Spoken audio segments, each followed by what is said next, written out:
I'm going to start recording. Welcome everyone. And for those of you that are not here but watching at home, it is Tuesday, November 17th.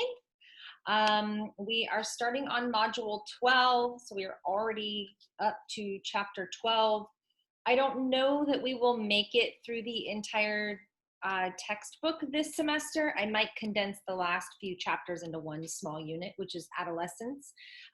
In child development, we used to not teach adolescence because early childhood is 0 to 8. That we have then added in middle childhood, which is super important, and then adolescence, because the childhood growth and development, this counts for nursing and other fields besides early childhood. So I may find a way to condense that module in some way so that you're getting all the information you need, but it might not look like our traditional models where it's one chapter a week. Okay, so I'm gonna write that in my email as a follow-up tonight for you. Let's see, I am recording, so we are good to go. I will share my screen and walk you through the module. Some real quick housekeeping. I've been waiting to get all of your quizzes in this week before I grade them. You will have noticed and maybe freaked out a little bit because you got a lower score than you thought, but that's because like 75% of that quiz has to be manually graded. So usually in my quizzes, you give an answer and you get a response or feedback right away, but a lot of them were essay questions or things that were like fill in the blank that I had to check.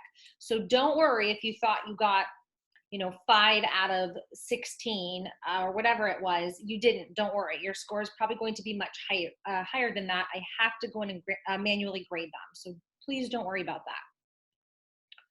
Okay, let me make sure I'm not missing any other housekeeping things. Oh, yes.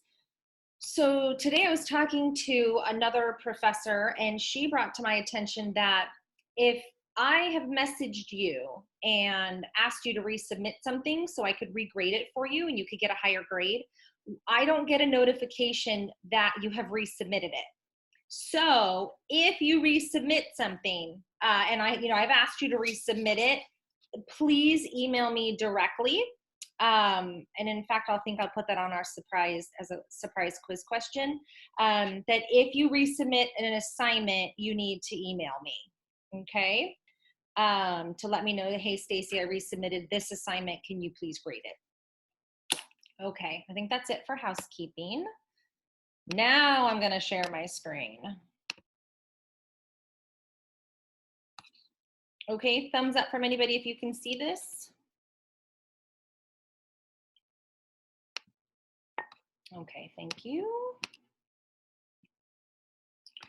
Okay, let's get to our module. We are on module 12. You guys are in the home stretch. I think we only have 3 more weeks of lecture or our Zoom sessions, and then it will be finals. And remember, I do not give a final exam in this course. I'll have one activity where you'll watch a video and do a write-up, and that will count as your little final project. Okay, and I will post that tonight for you. Very straightforward. You're going to be watching a really great video and just answering a few questions about the video. Okay, let's go all the way down onto module, should be on 12. This is a fun one. This is always one of my favorite to teach because we really get to talk about and think about intelligence and what intelligence means. And I've included a few little IQ tests and multiple intelligence surveys. They're really just fun and for you to do to sort of better engage with the material a bit more and the things that were discussed this module and in the readings. Okay, here are your learning objectives for chapter 12. In middle childhood, we talk about physical development, and that's a very short part of it, but there's a lot of cognitive development and a lot of growth, and children in this stage make a lot of strides, not just in language, but really in moral reasoning and intelligence level, or their ability to demonstrate their intelligence level. So that's something key to be looking for in this chapter and in this module, is a shift in cognitive thinking, how children think about the world and think about others in this stage of development. Okay, chapter 12 PowerPoint. It's the same old thing. Again, remember these PowerPoints are a reference for you, as well as the readings, and all of these things are going to help you complete your quizzes. And it's not loading. Yes, it is loading. Okay, good. Chapter 12. This is a fun chapter because a couple weeks ago we talked about conservation and conservation tasks in Piaget's pre-operational stage. And now that we're in concrete operational stage, you're going to be able to see children do conservation tasks better. So I showed you the video a couple weeks ago of the little boy being shown the different water glasses at different volume levels. And then I showed you the woman rolling the ball of Play-Doh for him to see which one was more, which one was less. And the child couldn't conserve.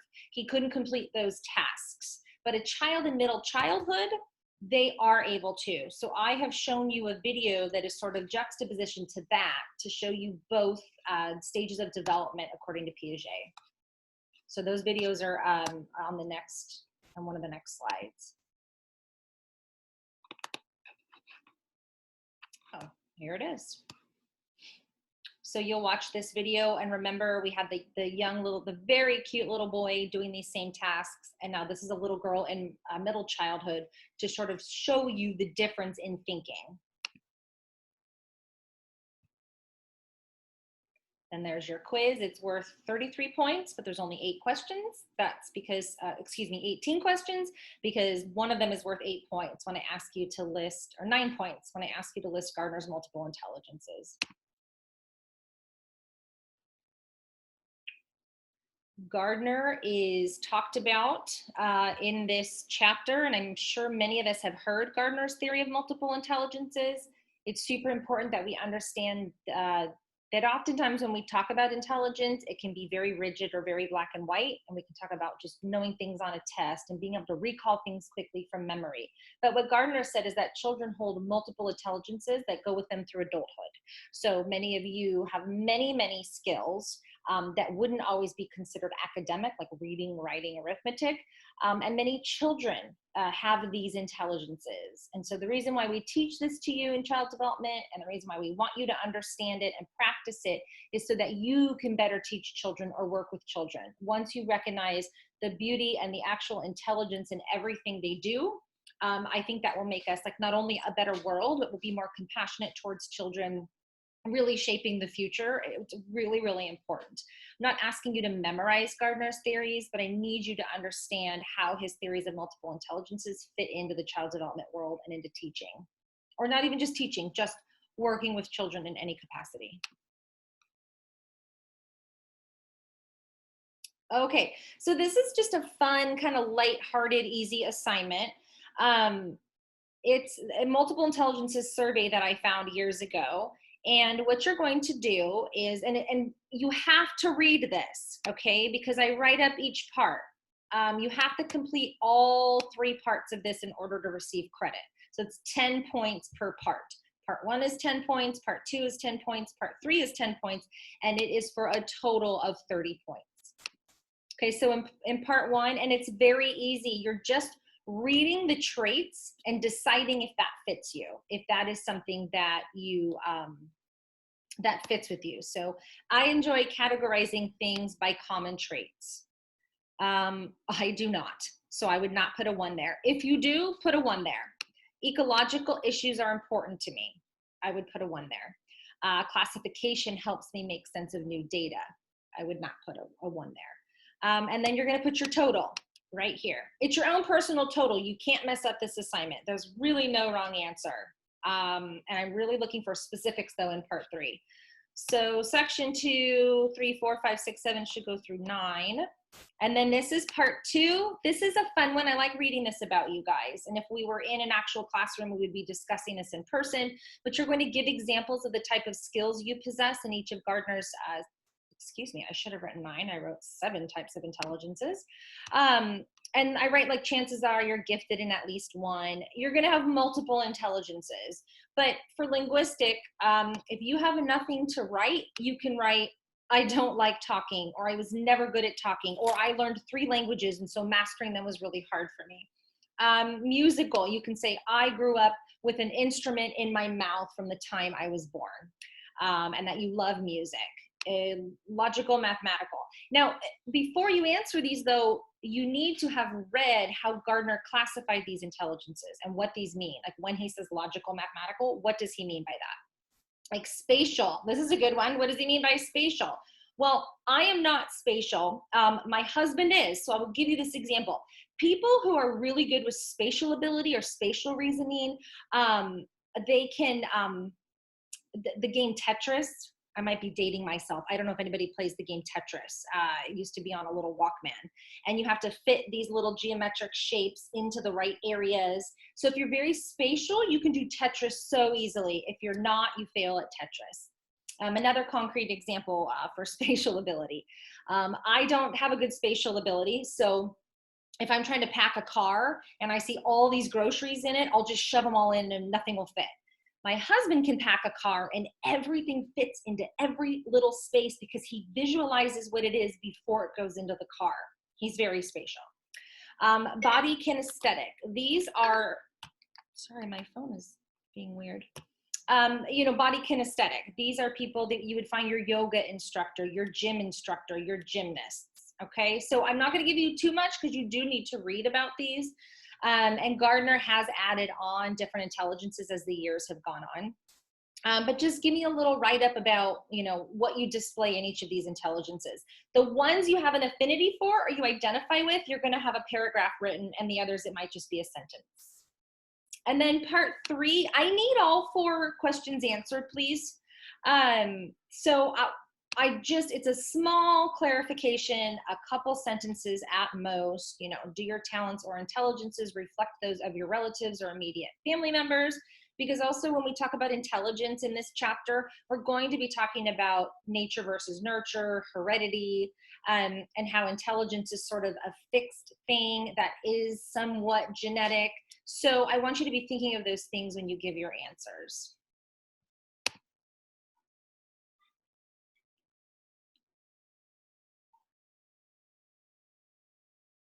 Sorry, I'm making a note to myself to change, to edit that spelling error on that assignment. Okay, then you have a discussion board. So I have a link to complete the Gardner's Multiple Intelligences Survey. That's what you just saw. And then after completing the assignment, just tell your peers a little bit about the following. What intelligences do you possess? Did anything surprise you after taking the survey? Does looking at intelligence this way help you see the value in all types of knowledge? And how can information in this survey help teachers in the classroom? So 4 sentences minimum or a paragraph, and then you must reply to at least 1 peer. This one should be easy because unlike the birthing questions, birthing practices questionnaire and others where I've asked you to reference material and cite sources, I'm not asking for that here. I'm just asking for you to tell your peers which intelligences you have and then respond to somebody. So maybe, you are really musical. So then look for somebody in the discussion board that's very musical and engage with them. Or look for somebody that is just so opposite of all of the things you possess and engage with them. Remember, that is the goal of these discussion boards. Okay, and then one last fun thing to do. This is not graded, and you don't have to do it, and I'll never know if you did it or not. But if you've ever wanted to know what your IQ was, I found a test online that is free. You simply click this button here, and it will take you right to the IQ test, okay? You're gonna read it, you're gonna hit the arrow, and it's going to walk you through everything, okay? It's timed. It's silly, it's fun, it doesn't mean anything because as I hope that you will have read and internalized and thought deeply about in this module, that while relative intelligence is somewhat fixed, it is malleable. Our brains do have plasticity, so we can learn things. And then, on that same note, intelligence tests are very culturally biased. They are ethnically, culturally, racially biased. And the majority of people who create these tests or write these tests are European, white, middle-aged males who usually make these tests. And no matter how unbiased you think you are, every one of us has a bias. And so when we write a question, we're expecting a certain answer.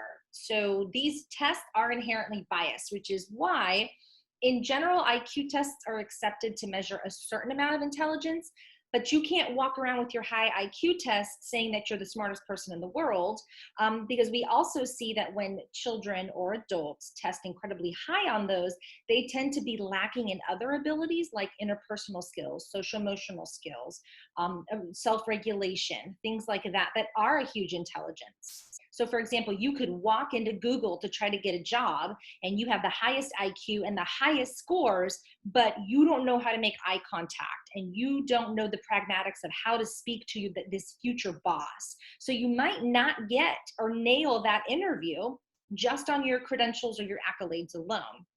So interpersonal skills are things that are very hard to test.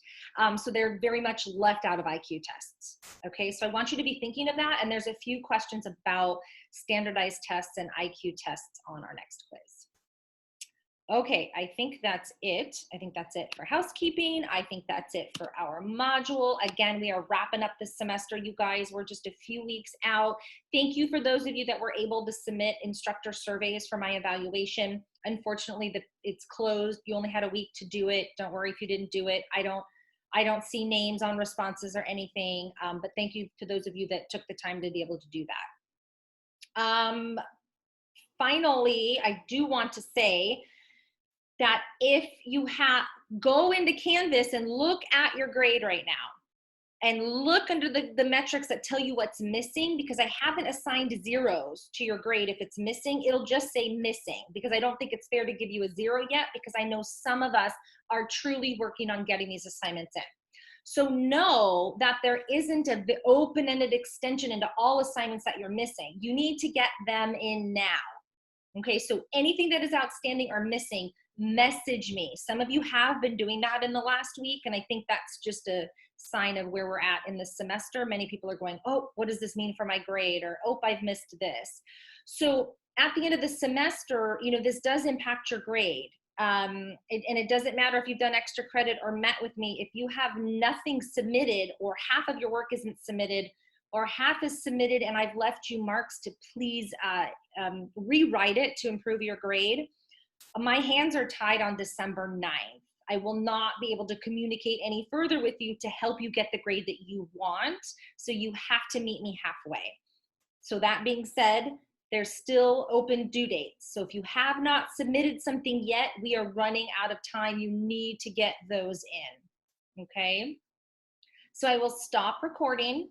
And I will stay on though if anybody has any other questions. And just to reiterate again, I always have office hours from 6:30 to 7. You can log on. You can chat with me about life. You can chat with me about your grade. You can chat with me about an assignment, anything that you want. Okay, so please utilize those hours. Many people have not, and that's okay. You don't have to, but I am here. And I think that if some of you have questions for me, it's so important to log on and just see me face to face and we can chat about things. Okay, so I now will stop recording.